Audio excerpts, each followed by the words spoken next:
Hey guys, Ninkei78 here with a post episode of Zero Time Dilemma. So I discovered this a little off screen, but I didn't go too far into looking into it because I also wanted to read this on screen. But I forgot about these files. So basically all these files I thought just said mostly information about the game, where it gave us the map, it gave us the Gab letter, Word C, all of this stuff, right? But I think there's a possibility of lore, so I am willing to read and react to it. Like, for instance, DCOM's Management. It is not a government-run facility, but it's a privately owned company researching space development. The company is largely owned by Free the Soul, but that detail is kept hidden from all knowledge. So, it is interesting that it was thought to be a government-run facility, sort of. This may help me actually tie up the game better, because I know for sure the ending felt very vague, and that's fine. But there are some ends that weren't tied up. This is something that might be helpful. A secret organization created by Akane Kurashiki. Their ultimate goal is to create a better future. Akane's brother Aoi is second in command and is assisting her from the outside. So he's going through things that gives her information on the inside to help us against Delta. That's, I guess, what it is. But I have to wonder how many are in the organization. Also, it seemed like it wasn't she joined it, she made it. Leucochloridium. A parasite that uses snails as initial hosts and then transfers to birds. The egg originates in the digestive tract of a snail, then migrates to the tentacles. Okay. The Leucochloridium causes the tentacle to take on the appearance of a worm or caterpillar, which draws the attention of birds. Once eaten by a bird, the parasite will lay an egg that leaves the body with the feces, then becomes food for snails, so the cycle continues. What if the snail mentioned in Zero's story had a leucochloridium inside? Oh, Jesus. And we're the birds. We're the idiots. Okay. Also known as the hairworm, it is a thin and long. Larvae are attached in aquatic environments and then consumed by water insects, which are then eaten by land-based bugs like crickets and praying mantises. Once the parasite reaches adulthood, it can control its host, leading to water to drown it. Oh, that's terrifying. The parasite then escapes the host and returns to the water where it reproduces. The larvae are then eaten by water insects, and the cycle repeats. Toxoplasma gondii. A single-cell organism with a width of about 2 to 3 micrometers and a length about 4 to 7 micrometers. It is the most common in parasites. Its definitive host is the cat. An infected rat loses its fear of cats, making it more susceptible to be preyed upon by the predator. Oh, thank God they translate some of this. So, some of the Latin phrases I remember came mostly from whenever the team died, he uttered a phrase. So this one was D-Teams. The sorrowful mother stood. Applaud, the play is over. Yep, I'm familiar. Death is certain. Its hour is uncertain. That, I think that... No, never mind. That was one of the different ones. 2 to the 100th power is... I don't even know my math that well enough to tell you that exact number where the air ducts go. Words C, Q, and D being in the same space means the air ducts in the prep room and the lounge don't lead to the other wards. Inside is simply a small space for Gab, where he often rests on a rug. Oh, do you think it's okay, well that resolves one thing. I wasn't really sure if it looped around on itself, but now I have to imagine it's kind of like Goron City and in the Nintendo 64 Ocarina of Time. I guess it applies to 3DS and Ocarina of Time too, but Um, there are some hallways that just lead to small rooms kind of thing. It's kind of like an anthill, sort of, I guess. A mountain hill for the Gorons. So it's kind of interesting that it's like that. Either that or it's like the little sewers in Partners in Time, where you eventually go find Fawful in the sewers and you have to sell. He sells you badges or something, I think, and you have to trade him beans. That's something. The murder 17 years ago. Okay, so this was talked about a lot, this Dale story. 17 years ago, a young mother went jogging in the park. She reached a fork where she usually decides to go right, but on this day she decided to go left. Why? Because there was a snail. No one knows why she avoided the snail. Was she afraid of them, or did she feel a sense of danger from it? Whatever the case may be, the snail caused her to switch along to the left path, and she was killed by a girl. So supposedly the girl was Mira, who started her heart ripper journey from this kill. And she is a mother, so she might have accidentally killed. Well, no, not accidentally. She definitely killed. She was murdering. She might have murdered Chris's mom. Chris and Eric's mom is what it did. Okay, the suspect who was taken into custody, a Japanese man, was not the culprit. He was falsely convicted and executed, and his wife committed suicide. The two left young children behind. Apparently, the Japanese man was probably Akane's dad, according to Zero/Delta, when doing the ending for Virtue's Last Reward in the point of view of Akane and Junpei. The convicted man called a taxi before his arrest, but the taxi ended up picking up another fare instead, who was a brilliant surgeon. However, the car became involved in an accident, killing the surgeon as well as the young boy who was awaiting for an operation by the surgeon. Okay, I think the young boy is probably Sean, but I'm not sure who the surgeon is, but that probably doesn't matter. But it's interesting that Akane said was supposed to go somewhere in a taxi. If that snail hadn't been on the right path 17 years ago, what do you think would have happened? Life is simply unfair, don't you think? Yeah, it sure is sometimes. This must be fate. Fate? Diana smiles weakly from the bed at Sigma's question. Don't you remember? You told me that yourself.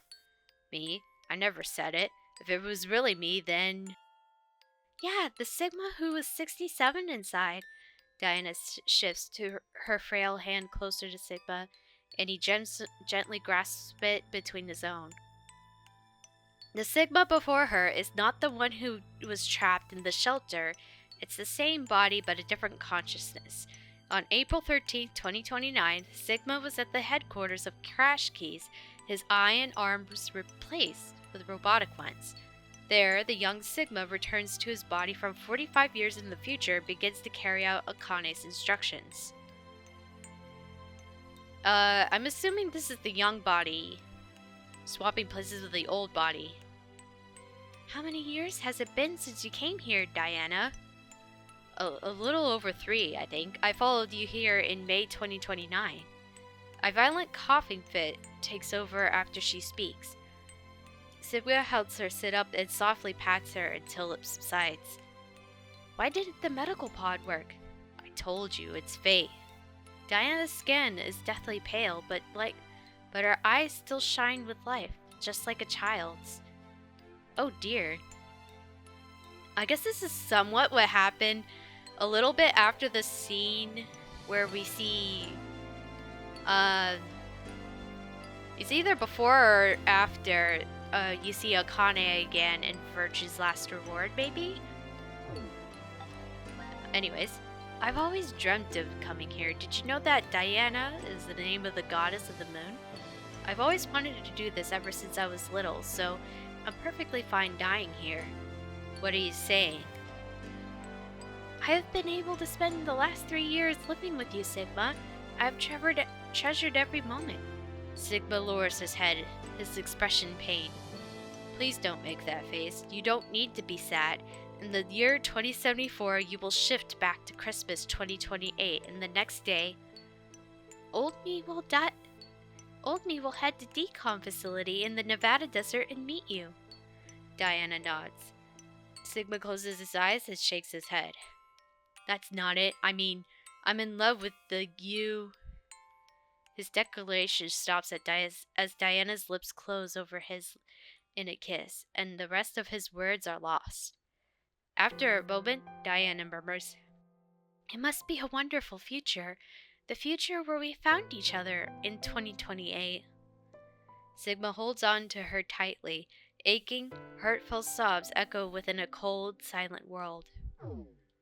Oh, wait! This was the phrase uttered by when I shoot him in the perceptive ending. Both love and luck help the bold. Yeah, they do. I don't know where this one came from. Fate and the dooming gods are deaf to the tears. Let's see, a robot's name. The robot with the brown helmet on his head is named Sean. He has never been called anything other than that by those in the underground shelter.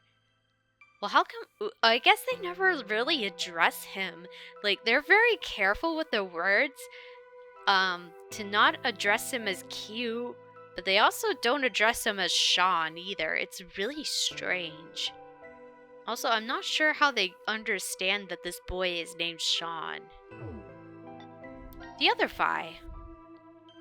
Baby Phi was indeed transported from 1904 to 2008, but a Phi also remained in 1904. Well, you could also say the same that a Phi was also in 2029, because, again, fax machine, you still have the original copy. And I guess in the 2000, from 1904 to 2008, you have the copy of the copy. Okay, anyways. What happened to the Phi in 1904? Rumor is she became a brilliant scientist and worked at a research facility in the US well into her 100s. The facility was researching the transporter, and that's where Phi from 1904 is sent. So Phi became her own mother? That's interesting.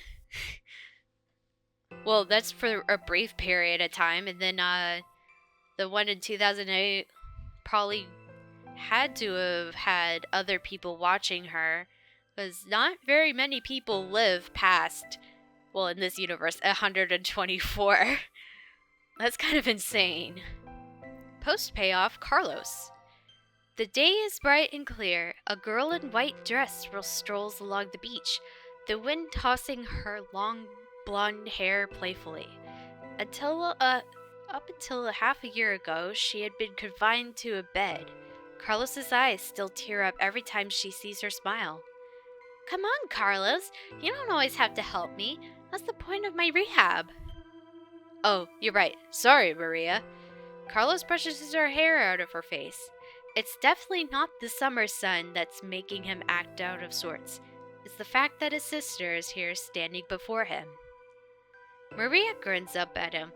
What would Akane and Junpei say if they saw you being all fussy like this? It's fine. They understand how important you are to me. Both you and Junpei put your lives on the line. That was a different history. But going through that means we know how to treat reverie syndrome. I can't believe we have the ability to jump through space-time. I'm just glad you're able to control it now. It's all because Carlos met Akane and Junpei that Maria was able to recover. He wishes he could show them just how well she's doing. Well, gee, I would think that would be the case. So they're off in the beach in the sunset, doing everything. Post-payoff for Carlos as well. You're thinking about them right now, aren't you, Carlos? What makes you say that? Because you're smiling. Carlos closes his eyes as his unconscious smile turns fond. They're just about your age. It kind of feels like I gained a brother and another sister. You are going to their wedding, aren't you? Yeah, and you're coming with me. But there's something Carlos needs to do first. Back when the three of them parted ways. I'll be waiting to hear word from when you locate the terrorists. Carlos held his right hand out toward Akane and Junpei, and the other two grabbed onto it with their own. There's no way of knowing if Delta was telling the truth, but if he was, one fanatic would kill off all of humanity. Akane and Junpei vowed to find this person, and Carlos offered to help. He could still feel the strong bond between the three of them, their hands clasped together tightly. I suppose I better get used to talking more before the wedding, huh? Holding her hair out of her face, Maria reaches out to her brother, who takes her hand in his, and they continue walking down the beach. The same blue sky above them stretches over friends Carlos knows he can rely on. Nice. Apparently Akane and Junpei are going to get married too. Junpei sits upon a white sofa somewhere within the secret hidden location of Crash Keys, twiddling a pen and sighing. What else should I say? Laying on the table in front of him is a half-written letter. Suddenly, Akane pops up behind him. What are you doing, Junpei? She playfully teases. Gah! Junpei dives for the letter, but she snatches it from his fingers and begins reading. Let's see. Carlos, without you, Akane and I would have never gotten together. Thank you. Is this an invitation to the wedding? No, it's most definitely not. He makes a grab for the paper, but Akane moves out of his reach. It's just a progress report, Junpei mutters. Okay, yeah, I mentioned the wedding, but the date hasn't been set yet. I made a promise to you and your brother. We wouldn't get married until we dealt with the fanatic. Akane's face flushes bright red. She hastily hides her face behind the letter and goes back to reading. I'd like nothing more than to get the approval and blessing of our old friends, and those of you we met 6 months ago. Eyes wide, Akane glances up at Junpei. He avoids her gaze, awkwardly scratching the back of his head. Well, gee. Kinda awkward that happened, okay? There's a history where I kept searching for you, even after I'm old and craggly. It still exists out there somewhere. And when I think of that... A sharp pain jolts through Junpei's face. Akane is pinching his cheek. Oh, wait, that's the VLR, the Virtue's Last Reward history. He becomes old and he finds a kid and adopts him and then goes up into space or something like that. Ow, that hurts. What are you doing? To prove that this isn't a dream. Akane giggles. You still can't believe we're together like this. Junpei shakes his head. You changed a lot, Junpei. A half a year ago, you were never this honest. It's like, how do I want to describe it? Like a dream? Huh? Junpei leans in and quickly pinches Akane. Oh, now you've done it! She darts forward and goes after Junpei with both hands, getting in a pinch whenever she can, and Junpei does the same. Once they start laughing, it's very hard to stop, and they keep going until they're out of breath. I guess this is all thanks to Carlos too. That's why I'm writing that thank you letter. On Akane's left hand, a ring glitters on her ring finger. Alright, Sean, Eric, and Mira. Hey Mira, how are you feeling? Are you lonely? Come on, Eric, you visited last week. Eric smiles wryly and reaches out to Mira with his left hand. Mira does the same, and their hands with matching silver rings aligned either side of the plexiglass window. Oh, did they get married? Or engaged? Maybe married. And apparently Mira's behind bars or something? I'm not sure. Why is there a plexiglass window? I brought a new guest to see you today. Eric shifts to the side and a head pops into view. Hi, Amira! Long time no see. It's Sean, right? Yeah, I'm happy you remembered. Behind Mira, the sun is shining through an iron-barred window, lighting up the visitor room. Yeah, she's in jail. I'm not surprised. It's been a long time, Sean. It's good to see you. The smile that appeared on her face is real, Mira no longer needs to plaster on a fake one. When I heard you turned yourself in, I was really surprised. Eric was the one who convinced me. He said I should pay for my sins so we could be together. So that's why you got married in jail? Eric ducks his head shyly. Are you sure you're okay with this? Mira asks. He looks at her in confusion. Oh geez. That's a complicated matter. Alright, Eric, Sean, and Mira too. Oh, there's another one after that. Don't you regret marrying me? I did carve your heart out in another history. Isn't that what you said, Sean? Yeah, you did. Eric looks Mira straight in the eyes. I've told you this a bunch of times. I forgive you, no matter what happens. Besides, you haven't killed me in this history yet, right? Oh, man. He is trusting, apparently. Yet, Mira's lips twist widely. But the Heart Rippers kill people already. So many. Sean, stop it. Eric turns angrily on Sean, and Mira's face falls into a frown, but Sean continues speaking. You've turned yourself in, Mira, but that doesn't mean you've paid for all the crimes you did.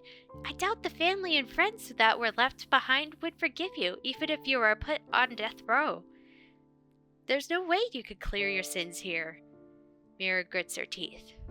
But there is a way to clear them. Well, not what you've done already, technically. You'll have to pay for those your whole life. That will never change, but maybe you can in another universe. Not wrong there. Suddenly, Sean's fist crashes through the plexiglass window. Ah! Mira jumps backward while Eric is frozen in shock. What are you?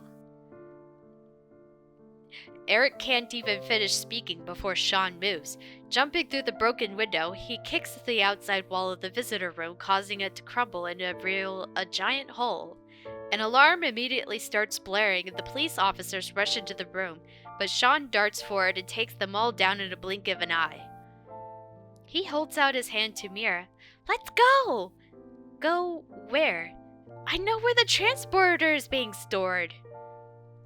Dude, you can't just kidnap her from jail and transport it to another world? What the heck? You're saying we should go change history? Eric finally stutters. Sean nods. To stop young Mira from committing murder. Mira, I'm pretty sure that's the only way you could clear your sin. Mira stares out through the hole in the wall at the horizon extending beyond. Gee whiz. Okay. Really, the only thing you see is Carlos, Akane, Junpei, and Sherrick, Sean, Merrick, and Mira. I would imagine that... Gee, what would happen? I guess, like, maybe who else joined Crash Keys was probably Sigma, Diana, and Phi? Because even though they transported through history so many times, and there was references to how the other Phi was doing for some of it. Okay, so even though this story said that, I felt like this isn't exactly what would happen between this game and Virtue's Last Reward, just a teeny bit, what happens to them. But like, in the other history, we don't exactly know.